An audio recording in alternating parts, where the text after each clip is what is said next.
एक समय की बात है। राजा कृष्णदेव राय विजयनगर में दरबार लगाकर बैठे थे। उसी समय दरबार में एक सुंदर महिला एक बक्सा लेकर आई।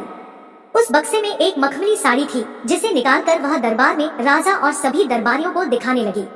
साड़ी इतनी सुंदर थी कि जो भी उसे देखता वह हैरान रह जाता। महिला ने राजा से कहा कि वह ऐसी ही सुंदर साड़ी बनाती है।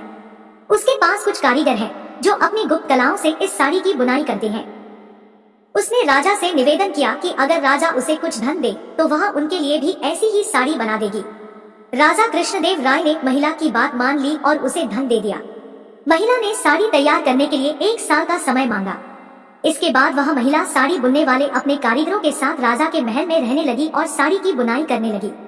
इस दौरान उस महिला व कारीगरों के खाने पीने से लेकर तमाम खर्चे राजमहल ही उठाता था। इसी तरह 1 साल का समय निकल गया। फिर राजा ने अपने मंत्रियों को उस साड़ी को देखने के लिए उस महिला के पास भेजा। जब मंत्री कारीगर के पास गए तो वह देखकर हैरान रह गए। वहाँ 2 कारीगर बिना किसी धागे या कपड़े के कुछ बुन रहे थे। महिला ने बताया कि उसके कारीगर राजा के लिए साड़ी बुन रहे हैं, लेकिन मंत्रियों ने बताया कि उन्हें कोई साड़ी दिखाई नहीं दे रही है। इस पर उस महिला ने कहा कि यह साड़ी सिर्फ वही लोग देख सकते हैं जिनका मन साफ हो और जीवन में उन्होंने कोई पाप न किया हो। महिला की यह बात सुनकर राजा के मंत्री परेशान हो गए। उन्होंने बहाना बनाते हुए उस महिला से कहा कि उन्होंने वह साड़ी देख ली है और वो वहाँ से चले गए। राजा के पास वापस आकर उन्होंने कहा कि वह साड़ी बहुत ही सुंदर है। राजा इस बात से काफी खुश हुए।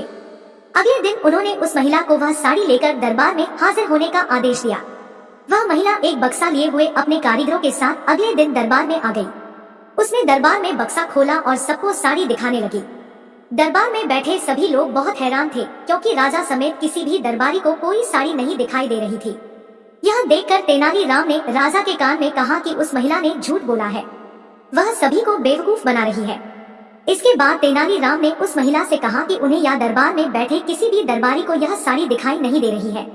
तेनालीराम की यह बात सुनकर महिला ने कहा कि यह साड़ी सिर्फ उसी को दिखाई देगी जिसका मन साफ होगा और उसने कोई पाप न किया हो।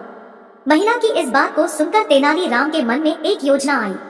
उन्होंने उस महिला से कहा, राजा चाहते हैं कि तुम खुद उस साड़ी को पहनकर दरबार में आओ और सभी को वह साड़ी दिखाओ। तेनालीराम की यह बात सुनकर वह महिला राजा के सामने माफी मांगने लगी। उसने राजा को सब सच सच बता दिया कि उसने कोई साड़ी नहीं बनाई है, वह सबको मूर्ख बना रही थी। महिला की बात सुनकर राजा को बहुत गुस्सा आया। उन्होंने उसे जेल में डालने की सजा सुना दी, लेकिन जब उस महिला ने बहुत विनती की तो उन्होंने उसे छोड़ दिया और माफ करके उसे जाने दिया। साथ ही राजा ने तेनालीराम की चतुराई की तारीफ भी की। कहानी से सीख, अधिक दिनों तक झूठ या धोखा छिपाया नहीं जा सकता है। एक न एक दिन सच्चाई सबसे सामने आ ही जाती है।